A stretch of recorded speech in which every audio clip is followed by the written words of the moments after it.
All right, I will say good morning. Good morning. Let us begin. Begin by thanking all of our sponsors for this morning. Sure to thank our Talmud Torah sponsors for the month of Cheshvan, Steve and Terry Zinn, for this dedicating all Shir Midrashos this month in honor of the birth of their granddaughter Devorah Eliana Zinn, and in memory of Dr. Zinn's father, Bunim Tzvi Ben Chaim Zichron Livracha, Shmuel Rabin Karabkin, for dedicating all Shir Midrashos this month as the Schus Rafu Shlem of Rabin's cousin, serving in the Idiyat B'Yamin Chaim Pesach Ben Musha Chana, and the creation of the yahrzeit of Rabin's mother, Pasa Mira Bas Chaim, Dr. Moshe and Ellen Gevant, in memory of Dr. Gevant's parents, Yaakov Meir Ben Moshe and Shena Bas Abba, Dr. Bezad and Yamina Salfer of Los Angeles, in the merit of a speedy and full recovery for Esther Bracha Bas Chaya. Our week of learning sponsors, Judy Posner, in memory of Shimshon Lazer Ben Moshe, Chaim Ben Eliyahu Cohen, and Daniel Yehuda Ben Shimshon Lazer.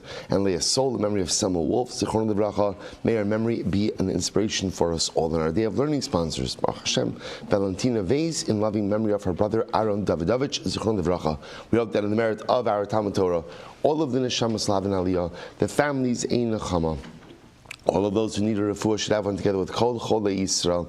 Kadosh Baruch Hu should merit Hashem return our hostages to their families b'shalom and b'karov, and our soldiers should be successful b'chol ma'aseh yedehem.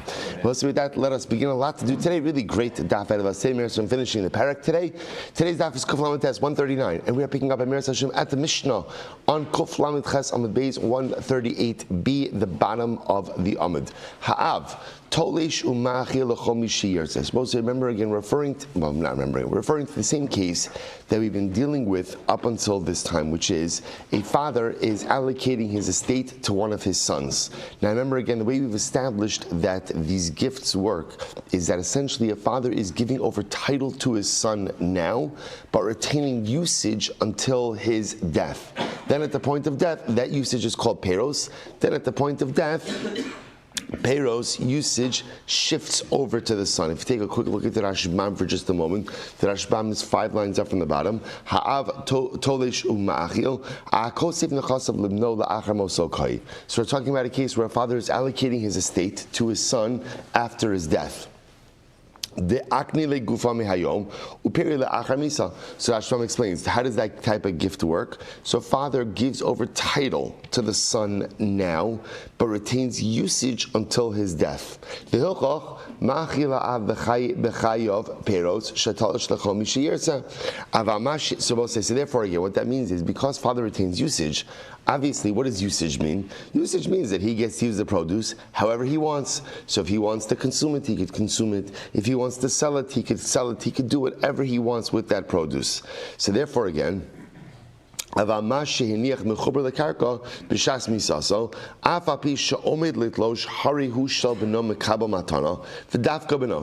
about that last part in just a moment. So therefore I will say, at the point that the father dies, so now the way the Mishnah picks up is as follows. Let's go back to the Mishnah now.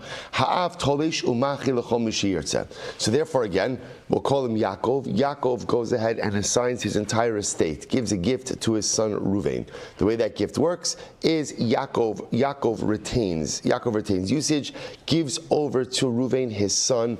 Yaakov gives over to his son title and retains Peros usage. Therefore, again, during his lifetime, Yaakov could assign that produce to whoever he wants. He could gift it, he could sell it. That's what it means. Now, when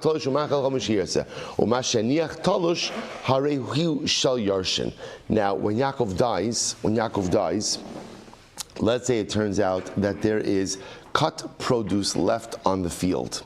So now the halacha is that cut produce doesn't go to his son Reuven, to whom he assigned the property. Rather, that goes to the rest of his heirs, which is another way of saying that what Reuven inherits is the land itself and anything attached to the land. Anything detached on that property goes into the general inheritance pool. Beautiful. Says the Gemara.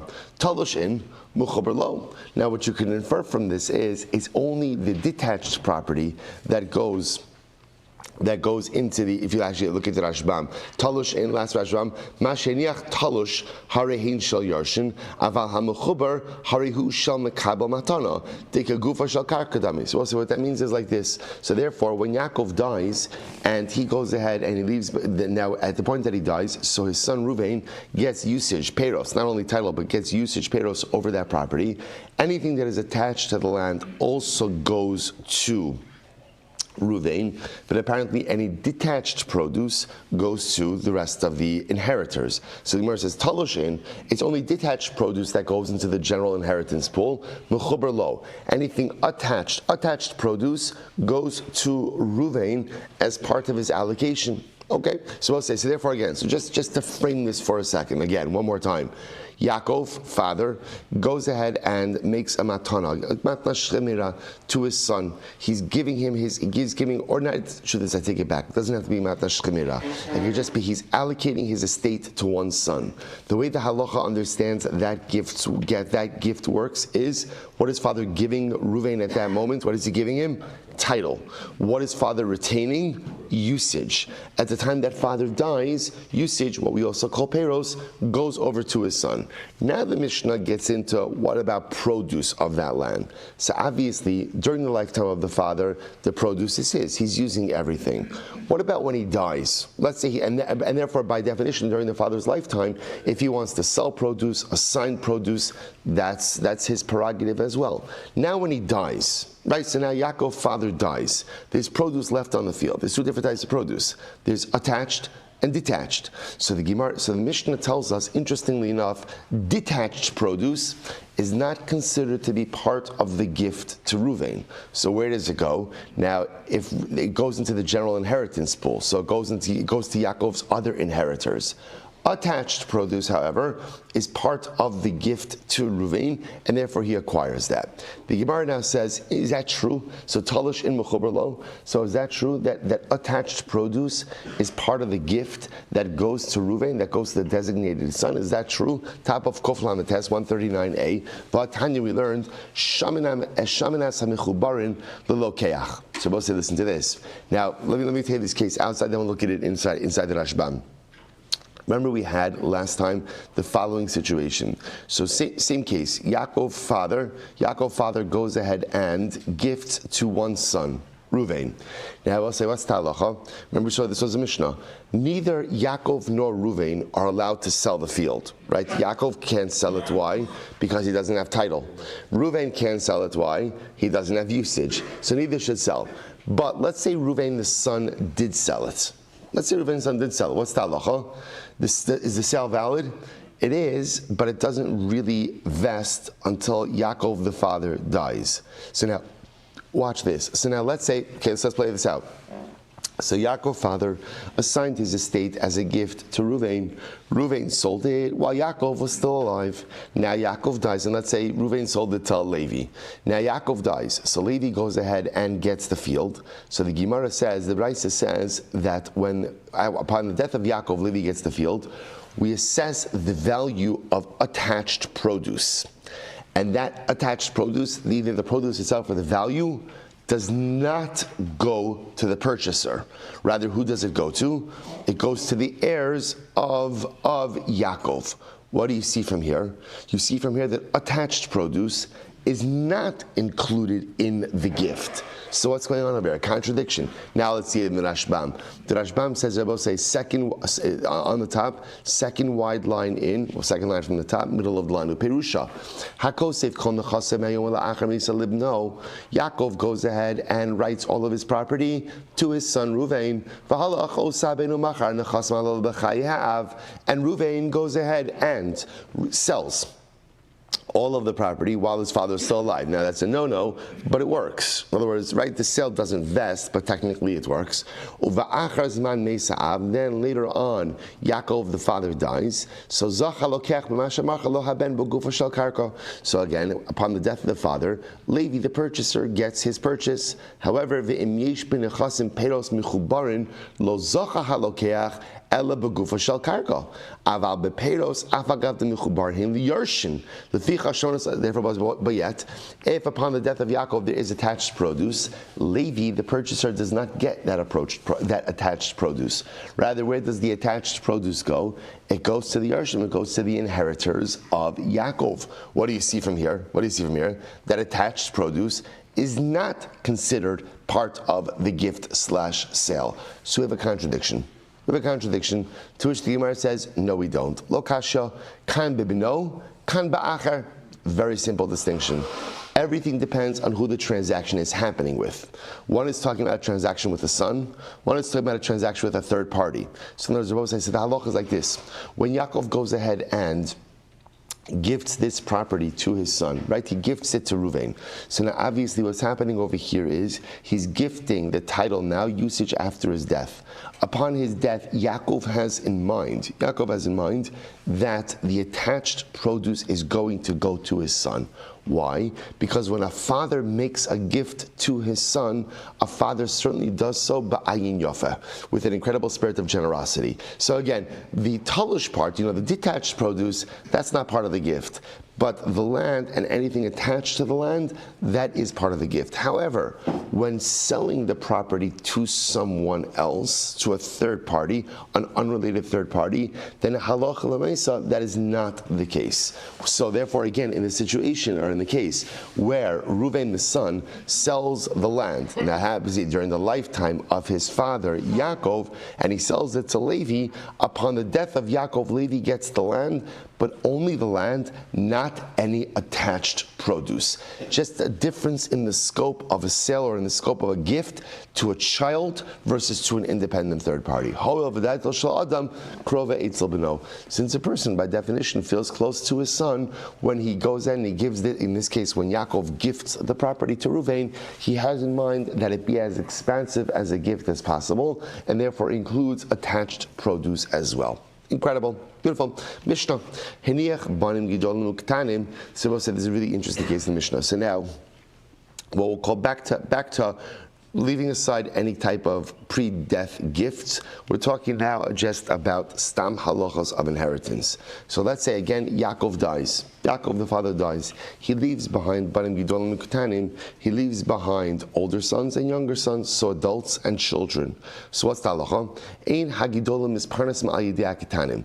The older ones cannot support themselves at the expense of their younger siblings. Now, what does that mean? Take a look at the Rashbam for just a moment. So, misparnasin means lavush uksus. So, interestingly enough, so misparnasin means, again, food and clothing. Lavush uksus. So therefore, again, the Gemara says the following idea. So now, in this case, where there was no specific allocation that was made, so there's this.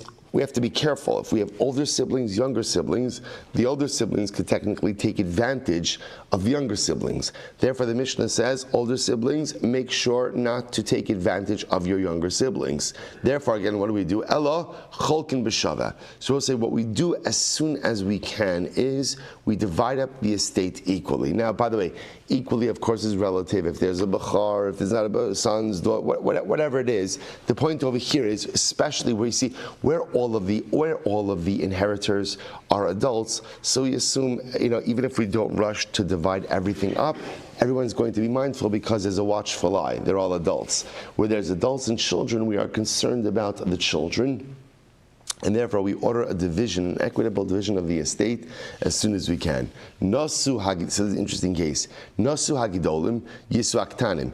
If the older children had their wedding expenses paid by, well, we'll see who it was paid by, right? But we'll call it paid by the estate. So therefore, the younger children, Yisu Ketanim. Therefore, the younger children also have the right to have their wedding expenses paid by the estate. Now, let's say the younger children say, to their older siblings, we remember when you got married, there was a 20-piece band and 14 carving stations, and we want the same thing for our chasana.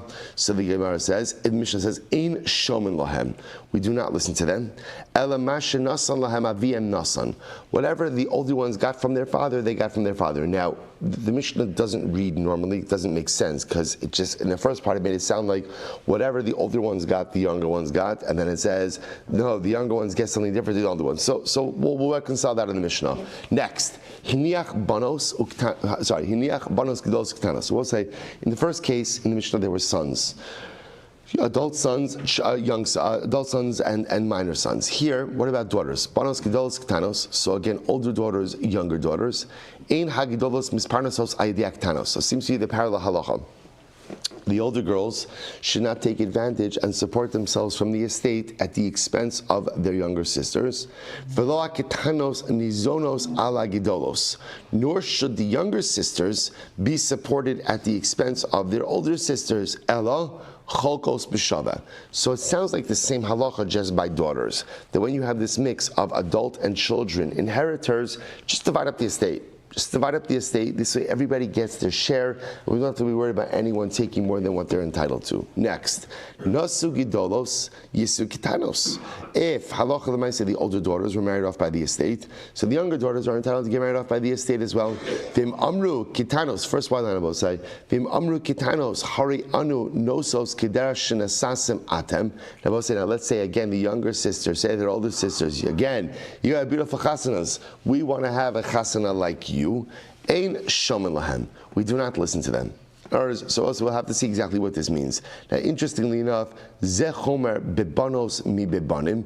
So I'll say there is a chumrah, interestingly enough, a stringency that exists by daughters over sons. Shabanos nizonos al habanim ve'in nizonos al habanos. We are going to see, I will say, that when there is a choice between, or actually differently, support of daughters takes precedence over inheritance for sons. We're going to see this in a little bit, where halacha l'maaseh again, the first order of business of the estate is to support daughters and the widow. If there's not enough assets, that takes precedence. Only afterwards, if there's enough assets, then we could give some to the sons for inheritance. But that's only true if there are sons and daughters. If there are just daughters, then ultimately, again, we treat everything like an inheritance and everybody gets their portion. Okay? Again, we'll obviously expound on this. We'll obviously expound on this in the Gemara. The Rashbam says over here, "Ve'inizonos habanos." It's the first wide line in the Rashbam. Haktanos min hagdolos tebemakom shein yarshos kol nechasim leka t'nai ksuva temazon binon nukvan. So we'll say Rashbam points out to here, we've learned this before, that halacha l'maisa, that if you take a look, actually, let's read one more Rashbam. If you see Ze Chomer Bebanos, it's in the short lines, about 6 lines up from before it gets wide. Ze Chomer Bebanos, Hecha Debanos Yarshos, Mehecha Debanim Yarshim, V'ikinami Banos Ba'adayu, Shabanos Nizonos Bin Habanim, Benechasim Merubin. So we'll say, so interestingly enough, halacha l'maisa, daughters are entitled to mizonos. Daughters are entitled to mizonos. Daughters are entitled to be supported by the estate. So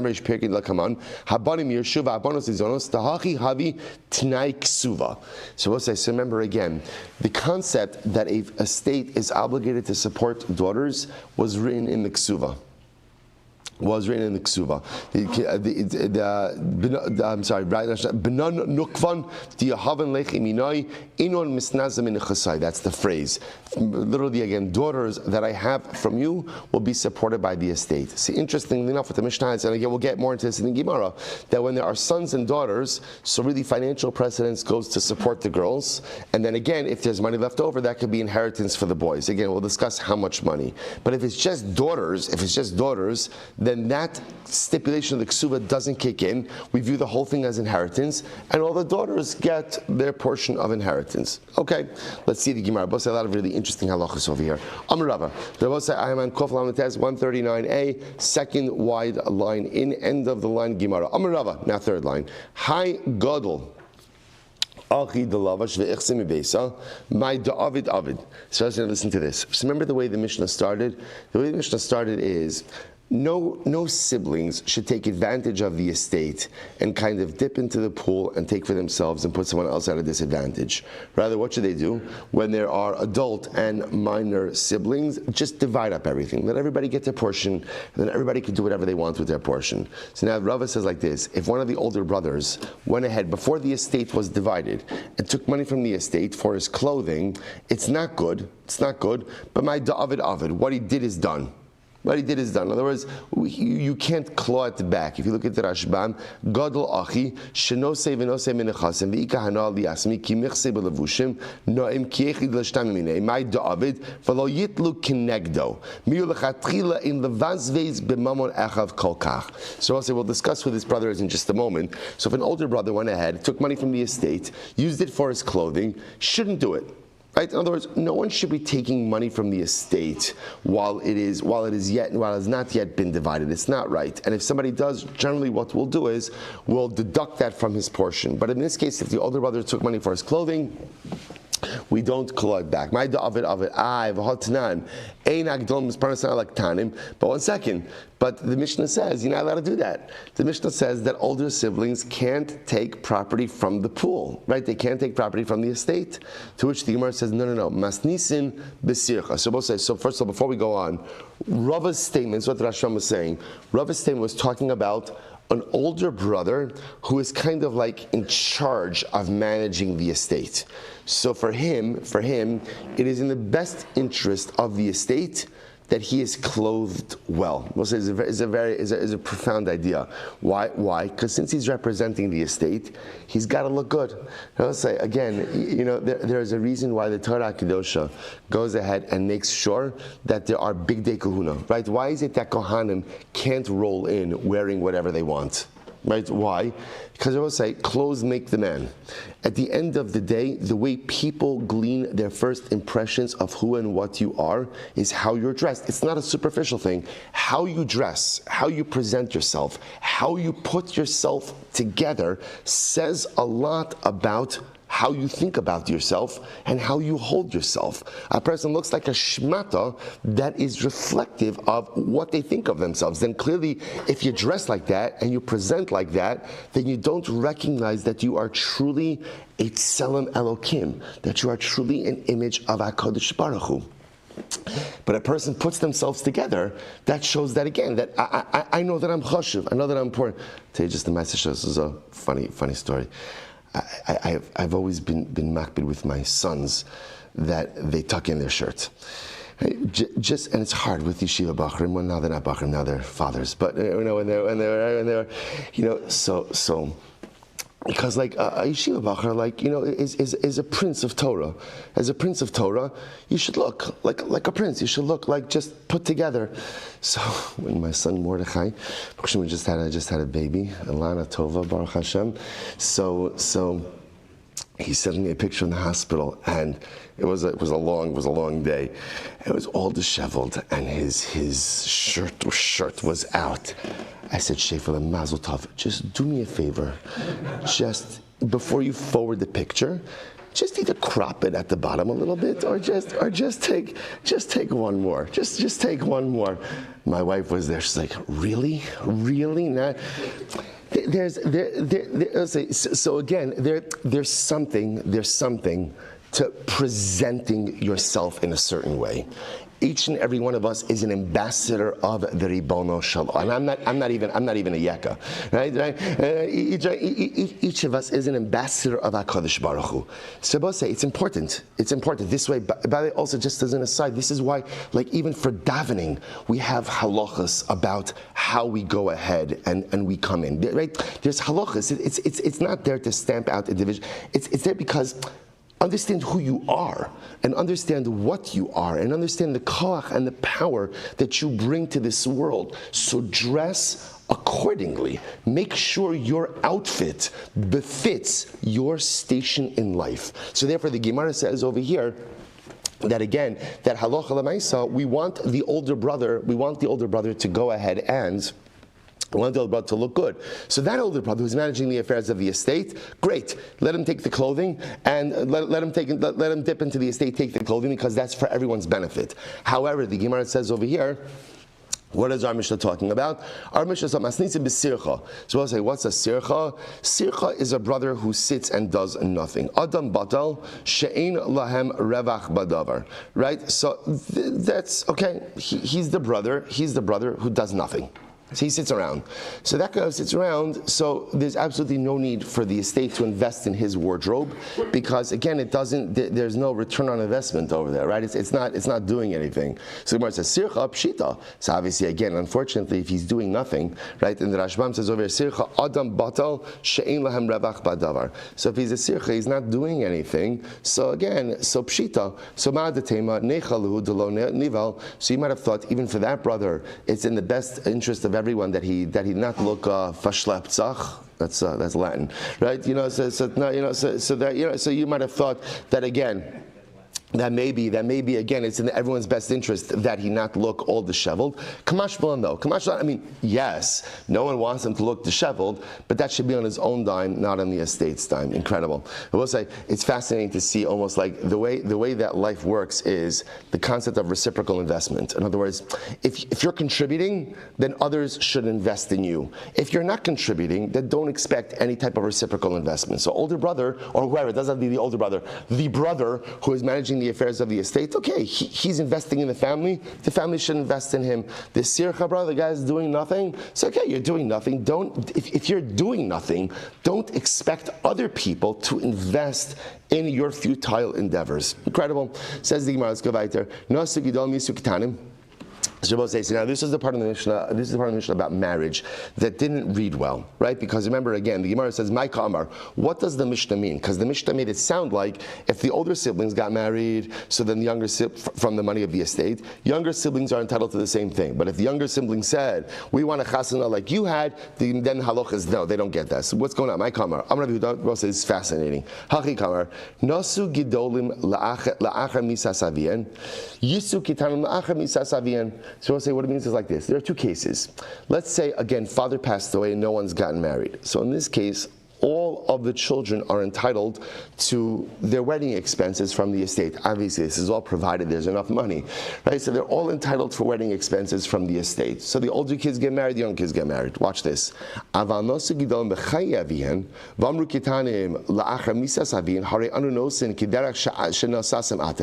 watch the following case. Let's say, so we'll call it Father Yaakov. Father Yaakov is alive. The older children got married while he was alive. So he made them a particular type of chasana. Now Yaakov dies, right? The younger children are getting married, and now so their wedding is going to be funded from the estate. So the Gemara says, let's say the younger children now say to the older children, we want the same type of chasana that our father made for you while he was alive. Ein shomen lahem. We do not listen to them. Rather, nasan. Whatever the father did for the older ones, he did for the older ones. So both say this is very interesting. So in other words, obviously once the father is dead, and now again the estate has to make these chasanos, the estate is obligated to do things with a certain level of restraint and moderation. When the father is alive, he could do whatever he wants for his kids, right? So therefore the older ones might have had all of the trimmings, right? All of the beautiful extras at the wedding. We tell the younger children, sorry, but again, that was when Yaakov was alive. Now that Yaakov is dead, the estate has to operate in a different way, and so however that allocation is made, it's made. And I will say, it's fascinating to see this, because I think often in parenting, we often assume that what you do for one child, you have to do for all the children. And I think what the Gemara is teaching us is that's not necessarily the case. Different children need different things. And the same way our expectation of our children is not the same, even sometimes what it is that we're able to give them or do for them or should give them and do for them may not be the same either. This is the chanuch lenar al pi darko, to educate each child according to his way, and to recognize again what one gets may or may not be the right thing for what the other one gets. It's fascinating. In any event, that's the halacha by the wedding. Hiniach banos gedolos ktanos shalach le'avua bar geniva l'rava. So Avua bar Geniva sent to Rava. So also listen to this. So teach us the following halach. Or he asked him the following question. Love sava achla va'amda b'nises. Supposed to listen to this. So we'll call her Rachel, right? Rachel goes ahead and while she was single, she borrowed money. Right, she borrowed money, and now what happened? She achla means literally she consumed, she used the money. And now she goes ahead and she gets married. Baal lokeach havi o yoresh havi. So I'll say there's two things happening over here. So like the split screen. On one hand, Rachel in her single life borrowed money, fine, right? She got married. She got married obviously with this outstanding debt. Rachel also brings property into her marriage. So now the shaila is the yisodis dik shaila. So the shaila is over here. Is her husband? We'll call him Ruvain. Is Ruvain considered to be a purchaser or an inheritor of Rachel's property, right? So obviously when Rachel is alive, right? When Rachel is alive, he's neither, right? He's a user, right? He's a user. He has hishtamshus. He has peros. When Rachel dies, let's say Rachel predeceases him. So now Reuven acquires the property. Is Reuven considered to be a lokeach, a purchaser, or is he considered to be an inheritor? Now we're going to see a fundamental distinction between those two statuses in just a moment. On one hand, lokeach havi. Now by the way, one more piece of information over here. When Rachel borrowed the money, in her single life, there was no document. It was what we call a milva al peh, a verbal agreement, a verbal loan. So now you see where this is going. Rachel passes away. Reuven gets her property. Creditor comes to Reuven to collect the debt, right? Because remember again, he lent Rachel money before Rachel got married. So now creditor wants to collect his debt. So now the shaila is, who has a stronger claim on Rachel's property? Creditor or husband? So the Gemara says, well, it depends. So if we say that Reuven, the husband, is like a purchaser of his wife's property, then when she dies, he has the status of a lokeach, a purchaser. If that's the case, then halacha l'maisa, verbal loans don't have the ability to collect from purchased property. Once property is purchased, and again, what's the logic behind that? Because a purchaser can't protect themselves. When a loan is not committed to writing, a purchaser has no way of knowing it exists. Because of that, again, even with my title search, right, I can't see any encumbrance because nothing is written down. So therefore, you can't collect from unwritten loans from purchased property. So if the husband is like a lokeach, then creditor has no claim against him.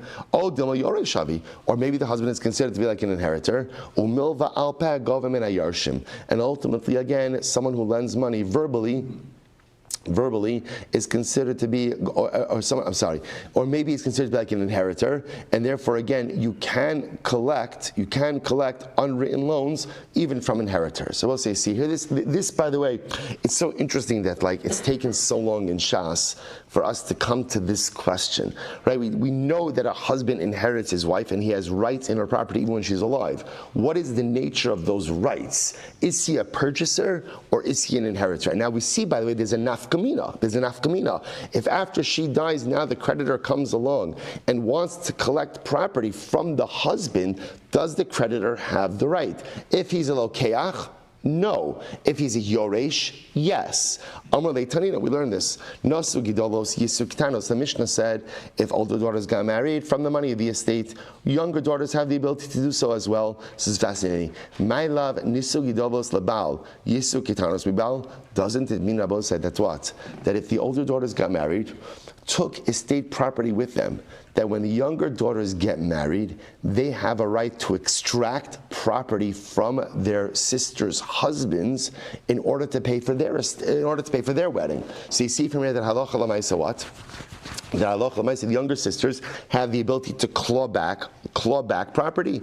Lo nisu gidolos lebal yisu k'tanas. Well, no, that's not what it means. What it means is that if the older sisters took money from the estate in order to get married, the younger sisters have the ability to do so as well. But it doesn't mean that the younger sisters have the ability to take it from the husbands of the older sisters. So Mar says, "Ini, is that so?" Nisu gidolos lebal yisu k'tanas mi baal. But I will say, 1 second. That's not what it says. It says halacha l'maisa, if the older sisters got married and took estate property with them into marriage, then the younger sisters, when they are getting married, have the ability to claw back some of that estate property from the husbands of their sisters.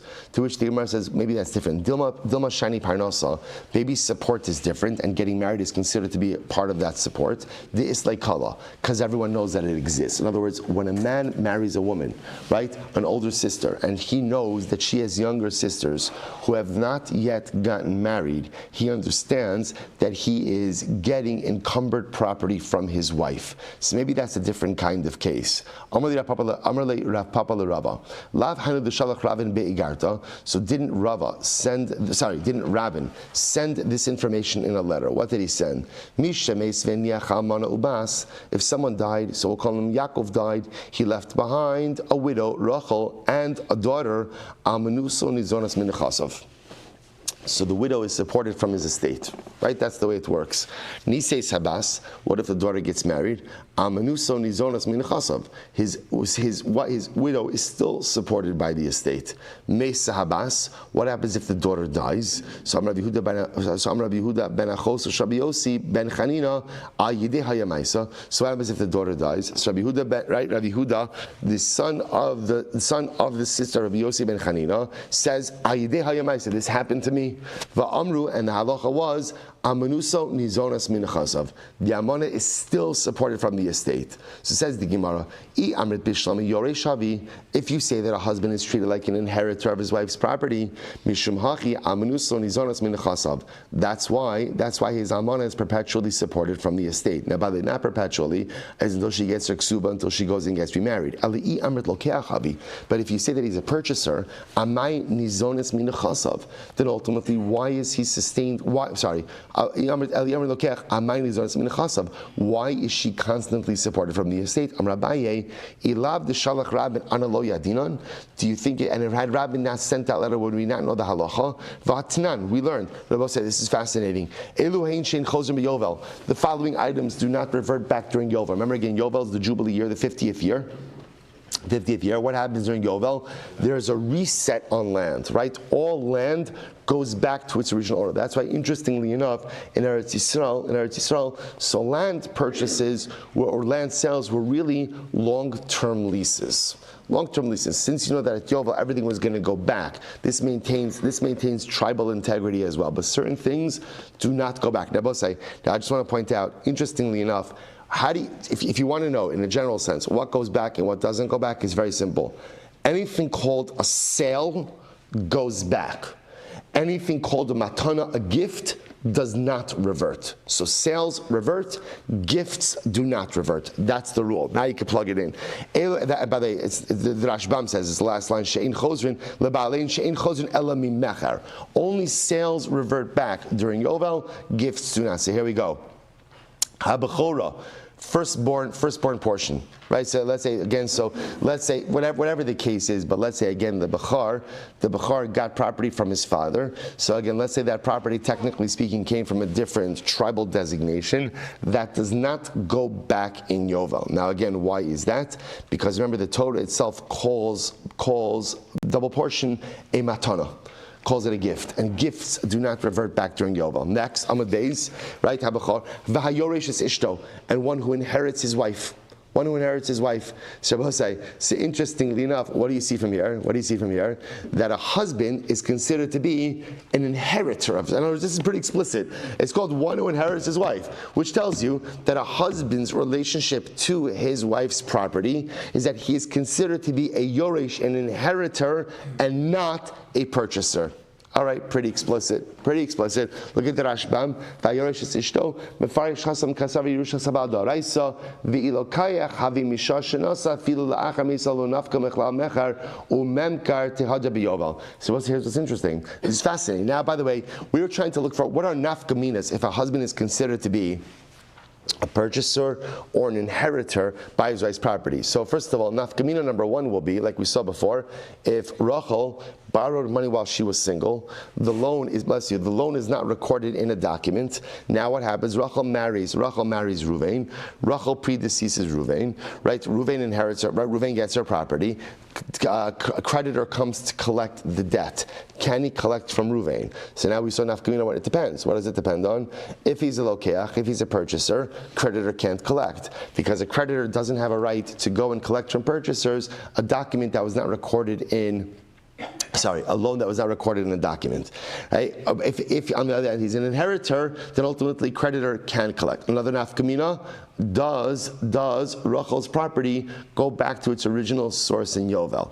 It depends. If husband is a yoresh, no. If husband is a lokeach, yes. Fascinating nafkamina. So, but again, the Bryce is quite explicit in saying that halacha l'maisa, he is considered, or the Mishnah, that he is a yoresh. So, Amalei Rava v'hasha the shalach miyadinan. But even though Rabbi sent his letter, still do we know this? From Rabbi Yossi, Rabbi Chanina, busha skina in Usha. They made the following takana: Ha'isha shemachra nichsei mulug b'chaye baila umeisa. Listen to this. So, we'll say, remember again, nichsei mulug is property that a woman brings into marriage. She retains the title. She retains title. Husband gets usage. Now again, the difference between nichsei malug is husband does not guarantee the value of that property. Upon death or divorce, that property goes back to Rachel, in whatever state that it is. So what happens if a man sold nichsei malug? I'm sorry, ha'isha shemachar nichsei malug. Sorry. So right, Rachel's married to Reuven. She brings in property. What happens during their marriage? Rachel sells off nichsei malug. She sells her property. Now both say again, she should not do that, right? Why shouldn't she do that? Because husband has usage of it. But technically, if she did it, technically it works because she has title. So now watch this. Rachel's married to Reuven, and Rachel sells off nichsei mulug during the marriage, and then Rachel dies. Rachel predeceases Reuven. What's the halacha? Habal motzi miyad halakuchos. The husband goes ahead. Reuven could go back after the death of Rachel and extract the property from the purchaser. Now, why is that? Because he has the status of a lokeach.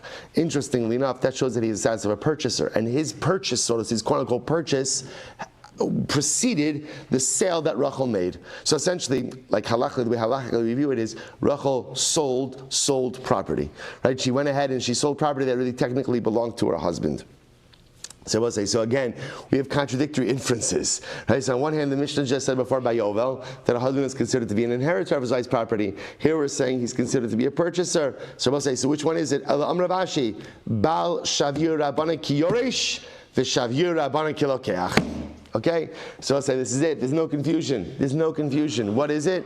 It's both. In other words, halacha l'maisa, in certain respects, they made him like an inheritor, and in other respects, they made him like a purchaser. V'hecha detavale avdule. So Rabbi said, this is great. Essentially, Chazal wanted to benefit the husband, so what did they do? They gave him the status of both a purchaser as well as an inheritor. And whichever status benefits him more in a particular area, that's the status he has. Incredible. So both inheritor and purchaser. Gabi Yovel Shavio Rabbani Kiyor Shubsida Didei. So we'll say, so let's take for example by Yovel. They said, okay, you are like an inheritor.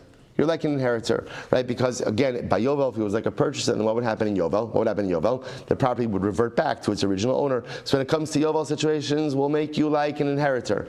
Gabi Rabbi Yossi Rabbi Chanina Shavio Rabbanon. And in the case of nichsei malug, right, where the wife sold off her nichsei malug, we're going to make you like a lokeach, like a purchaser. That way, again, when Rachel dies, Reuven can go back and claw back the property that she sold. Mishub seda didei, because otherwise he'd have a loss. Gabe de Rabin, mishub seda da amana shavyo rabbana kiyoresh. And in the case of Rabin, in order not to cause the amana to lose out on her support, we made the husband ultimately again like a yoresh. Ay v'ho gabe de Rabbi Yossi Rabbi Chanina deika psida l'kuchos v'shavyo rabbana kilokeach. And we'll say in the case of Rabbi Yossi Rabbi Chanina, where ultimately again there would be a loss for the purchasers, the Rabbanan made him like a lokeach. The Gemara says 1 second. Hasam, if Hasam inhu afsidu anafshayu, kevan diika bal lo ibai lemizban me'isasa diyasva to say gavra. So we'll say but in the case, even though but in the case of the lekuchos, in the case where she sells off nichsei mulug, aren't you putting the purchasers at a disadvantage? The answer is yes. But the answer is, if you're purchasing property from a married woman, you should know to do your due diligence, because it's quite possible that the property that you're now both saying. Now remember again, just to be clear, from a Talmudic perspective, could a woman have property that her husband doesn't have rights in? She could. But in the Talmudic model, if you're purchasing property from a woman, you should know that there's a real possible you're purchasing nichsei mulug. And if it's nichsei mulug, just understand the husband has a claim against that. So therefore, again, the purchaser should have known better. So we'll say it's always fascinating. The halacha will say, we're happy to protect you. We're happy to allow the sins to protect you as long as you are putting in the maximum effort to help yourself. So therefore, we'll say, bottom line, interestingly enough, is in this question of whether or not the husband is considered to be a yoresh or a lokeach, the answer effectively is both, right? Yes. And again, we will apply whatever status to him is able to give him the maximum amount of benefit. Incredible. Hadrun alach yeshnoch l'navosai mazel tov. Okay, let's go weiter. Mishames. Okay, not the best way to start a new parak, but okay, I got it. Right, Mishames b'niach banu banos.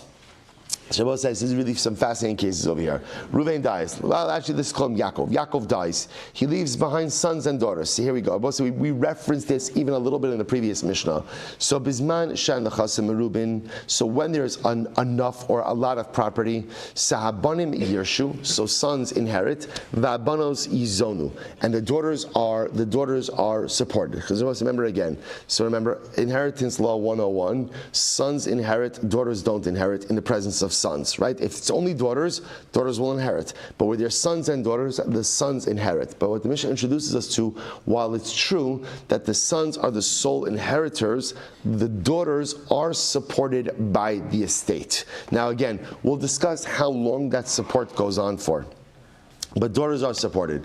Nichasim muatin. So we'll say, therefore, if there's enough property, good. So the sons get their inheritance, and the daughters get their mizonos. Nichasim muatin. What happens if halacha l'maisa again? There's only a small amount of property. What happens there? So abonos yizonu va'abonim yishalu al psachim. So we'll say it's fascinating. So if there's a small amount of property, and therefore, and we'll discuss what's a lot and what's a little. Small amount of property, so what's the halacha? The halacha is that the daughters are sustained, the daughters are supported, and the sons, literally, yishol apsach means they should go begging. Then I will say, you can also get a job, right? But I'm saying, but there's also, what that means is they do not get from the estate. So if the estate is small, so daughters' mizonos takes precedence over sons' inheritance. So this is fascinating, right? Because everyone thinks that sons have dominance over daughters in inheritance. So it's true. They do have dominance over daughters. In other words, a son will inherit, right? A daughter will not inherit where there are sons. But yet, a daughter's claim of mizonos, of support, is stronger than her brother's claims of inheritance. So when the estate does not have enough for both, the daughter's claim of mizonos will trump the son's claim of inheritance. Fascinating. So more weiter. So this is great. So Admon says this is great. B'shvil shani zacher if sadity. So this is great. So Admon says, so because I'm a man, I should lose out. Right? Because I'm a man, I should lose out. So Admon says, it's not fair. I don't understand. We both have a claim. Right? So I have a claim, my sisters have a claim, I have a claim for Yerusha, my sisters have a claim for Mizonos. So why? Just because I'm a man? So therefore, again, my sisters get everything and I get nothing? That doesn't seem to make sense. Rabbi Gamliel says, Roa ani as divrei Admon. So interestingly enough, Rabbi Gamliel says, the truth is, Admon, you're saying good. So again, I'll say, well, obviously, there's going to be a lot to talk about over there. We'll come back to that piece in a little bit. Let's start the Gemara. The Kama Merubin. So we'll say, so obviously with the Gemara, so here's the model that the Mishnah pointed out. Right, so Yaakov dies, leaves behind an estate. So if the estate has a lot of assets, then okay, we know what to do. Sons get inheritance, daughters get mizonos. If there is a more limited amount of assets, what we call mu'atin, daughters get mizonos, sons, fend for yourselves. So now I will say, obviously the Avi's Kasha comes up. Kama Merubin, so how much is a lot? So Amar Rav Yehuda Amar Rav Kidei she'yazunu mehen elu v'elu shnei masar chodesh. If there are enough assets in the estate to support everyone for a year, for a full year, that's called mechasim merubin. That's called a lot of assets. And if it has that amount of assets, then that could trigger inheritance for the sons and ultimately again mizonos for the girls. Take a look at the Rashbam. The Rashbam says, Kadeshi Azonu, Parnasa umizonos. Right? So support and food. Elu v'elu, banam ubanos. Okay, Kiarisa coming to Shmuel. When I said this over before Shmuel, Amar Zu Divrei Rabbi Gamliel bar Rebbe. That's the words of Rabbi Gamliel Rebbe. Aval Chacham, the Chacham say, Kadeshi Azonu mehen elu v'elu ad shi bagru. So no, the definition of Nechasim Merubin is not just simply enough mizonos to go ahead and provide for a year, but rather again, it's enough mizonos or enough assets to provide support, which means mizonos and support until the girls become bogros. Adshi bagru, until they reach the age of maturity. The Rashbam says, Adshi bagru. Shekach hisna lenavian ache tebagran or atinasman k'der b'ksuvas. You must remember again, this is what's written in the ksuva. Right, this is what's written in the ksuva. Remember again, this is benos nukvin, right? There's benin dichrin, right? There's ksuvas benin dichrin. That's the Tanai ksuva for the sons is that sons inherit their mother's ksuvas, and then again there's benos nukvin. This was a Tanai in the ksuva that a husband, a man, agrees to support his daughters until they reach the age of bagrus or they get married, whichever one comes first. So therefore, again, the Chachamim say the definition of Nechasim Merubin means that there is enough in the estate to support the girls until the age of Bagrus. Itmar Nami, we learn this as well. Kiyas Rabbi Amar Rabbi Yochanan, Amri Amar Rabbi Yochanan, Kol she'azunu mehen elu ve'elu ad she'bagru hein merubin. Pachus mikan hare'ein mu'atin. So we'll say again, halacha l'maisa. We'll stop over here for today. Right, we'll stop over today. So again, halacha l'maisa, the definition of merubin is that there's enough in the estate to support the girls until bagrus, and anything less than that is going to be nechasim mu'atin. The nafkamina, nechasim merubin, sons can get inheritance, girls will get support. Nechasim mu'atin, girls get support, sons fend for themselves. To be continued tomorrow, Bosai, shkoyach. All right, Chavra Zoom, have a great day, everyone.